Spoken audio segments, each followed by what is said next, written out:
It's time to use your head, literally. Here's how to juggle with the head. Not to be confused with heading the ball, juggling is a bit different, but it does acclimate players old enough for heading, 11 and up, to the proper position to make contact with the ball. Here's how it's done. Players should start by looking upward to return a soft toss by moving up and forward to make contact between the middle and top of the forehead, moving the neck as little as possible.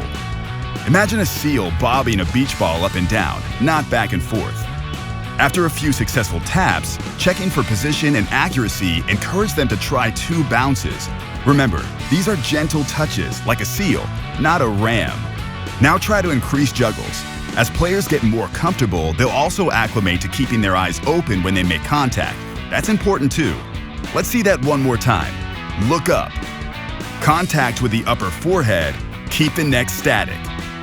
Now that's using your head.